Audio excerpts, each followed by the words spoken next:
유진희 법무사님 오늘의 그 패션, 예, 저는 항상 보고 있습니다. 옆에서 보고 있는데 그 피크닉인가요? 아니면 단출꽃 두 개를 풀는 야성인가요?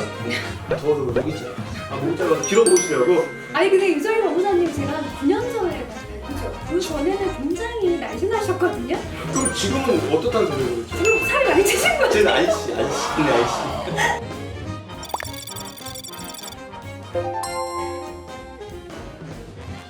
안녕하세요. 법무사TV의 윤동현 법무사입니다. 안녕하세요. 문은지 법무사입니다. 안녕하세요. 유종희 법무사입니다. 예, 오늘 또 오랜만에 유정희 법무사님 출연하셨는데요. 그 우리 유정희 법무사님이 일 주제에 대해서는 내가 꼭 얘기하고 싶다 이렇게 말씀을 해주셔서 준비했습니다. 여러분이 그 임대차 관계에 있어서 임차인 여러분들이 이렇게 있는데 임차인 분들께서는 매달 차임을 내지 않습니까? 그런데 그 차임을 잘 내기가 힘든 경우가 발생한다고 합니다. 그래서 뭐 건물주께서 차임을 받지 않는다거나 뭐 이런 문제로 본의 아니게 차임을 월세죠. 월세를 내고 싶은데 내지 못해서 쫓겨내야 되는 그런 좀 상황이 발생하는 경우가 있다. 이런 얘기를 들어서 우리 유정희 법무사님께서 이 상황에 대해서 설명을 해주시고 제도를 어떻게 좀 이용해서 그런 억울한 상황을 극복할 수 있을까 설명을 해주시도록 하겠습니다.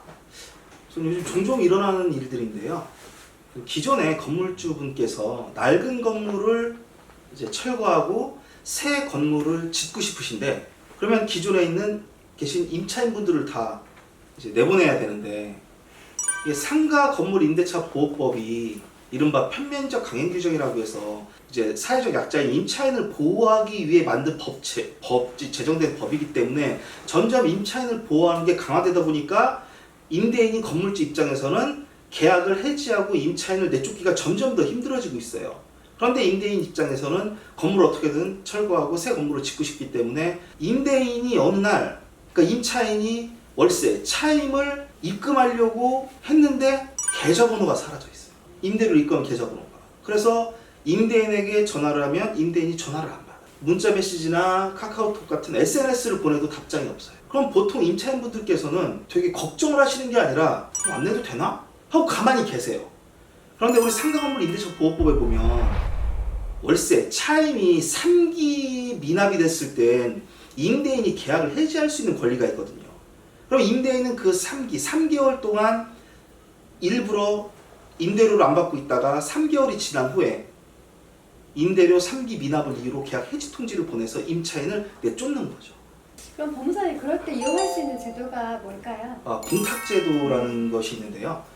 임차인은 이런 곤란한 상황에서 공탁제도를 통해 이제 구제를 받으실 수가 있는데, 공탁에 대해서 제가 간단히 설명을 드리면, 공탁은 아무 때나 할 수 있는 것이 아니라 법률에 공탁할 수 있다는 근거 규정이 있어야 되는데, 그걸 공탁 근거법령이라고 합니다. 그 공탁 근거법령이 있을 때 그 근거 하에 공탁소의 금전이나 유가증권 그리고 물품을 공탁할 수가 있고, 그러면 이제 상대방 일정한 이익을 얻는 자가 공탁소에서 공탁금이든 공탁유가증권이든 공탁 물품을 수령하게 되면은 공탁자가 일정한 법률 효과를 얻는 걸 공탁이라고 하는데, 공탁소 같은 경우는 따로 별도의 건물이 있는 것이 아니라 각 지방법원이나 지원 내에 공탁소가 있기 때문에 법원 안에 다 공탁소는 있습니다. 그렇게 되면 아까처럼 임대인이 그렇게 꼼수를 부리기 위해서 차임, 월세가 입금되는 통장 자체를 없애버리고 연락이 두절됐다. 그럼 임차인은 가만히 있는다고 해서 차임, 월세 지급 의무에서 벗어나는 게 아니거든요. 그러면은 그 월세를 공탁소에서 변제 공탁을 하는 겁니다. 그래서 아까 제가 말씀드렸듯이 공탁을 할 수 있는 근거 법령이 있어야 된다고 하는데, 이 변제 공탁은 민법 487조의 근거에서 변제 공탁이라는 걸, 공탁 종류 중에 변제 공탁이라는 걸 할 수가 있는데, 변제 공탁은 또 그냥 무조건 할 수 있는 것이 아니라 채권자가 변제를 받지 않을 때, 즉 변제를 거절할 때, 종전과 같은 상황, 그리고 채권자를 모를 때, 그리고 채권자가 받고 싶은데도 받을 수 없는 상황, 채권자의 부재, 일시 부재 등으로 인해서 이렇게 세 가지 경우에 변제 공탁을 할 수가 있는데, 종전 같은 경우는 채권자가 이제 수령을 거절한 경우가 있죠. 채권자가 수령을 거절한 경우에는 그렇게 공탁소에 가서 이제 그달치 2020년 6월이다. 그러면 2020년 6월치 이제 차임을 공탁소에 가서 공탁을 하게 되는데, 그러면 이제 1년치 차임을 한꺼번에 공탁할 수 있냐? 법원에서는 그거는 인정하지 않고요. 장래 차임은 아직 임차인이 사용 수익을 하지 않았기 때문에 미리 공탁할 수 없다는 것이 법원의 입장이기 때문에 어쩔 수 없이 매월 귀찮으시더라도 한 번씩 공탁소에 가셔서 차임을 공탁을 하게 되면은 이제 변제, 차임을 지급한 것과 같은 효과를 누릴 수 있기 때문에 3개월 이상 차임 연체로 인한 계약 해지를 당할 염려가 없으십니다. 그래서 오늘 유종희 법무사님이 이 공탁이라는 제도를 설명하면서 임차인들이 차임을 내고 싶은데 월세를 내고 싶은데 어떤 그 건물주, 집주인 분들께서 이제 뭐 월세를 받지 않아서 생길 수 있는 계약 뭐 연체에 의한 계약 해지 뭐 이런 것을 방지할 수 있는 방법으로 우리는 법원에 공탁을 하면 된다. 예, 그렇게 공탁을 함으로써 억울하게 쫓겨날 수 있는 그런 경우를 방지할 수 있다. 네네. 뭐 간단히 얘기하면 이런 경우잖아요. 네, 맞습니다. 뭐 이런 경우 좀 많이 네. 경험을 해보셨나요? 특히 강남 쪽에서는 낡은 건물들을 이제 재건축을 이제 철거하고 이제 재건축을 하면 건물 값어치가 확 올라가기 때문에 강남권에서 특히 많이 일어나고 있는 현상이어서 저도 이제 실무에서 그런 이제 임차인분들의 곤란한 상황을 종종 접해서 그리고 또 하나의 경우는 악성 대부업자. 악성 대부업자가 어떤 식의 방법을 쓰면 20대 분들께서 많이 당하시는 일이신데 불법 사금융 대부업체가 소액을 빌려줍니다. 300만 원, 500만 원. 그리고 이자도 굉장히 저리해요.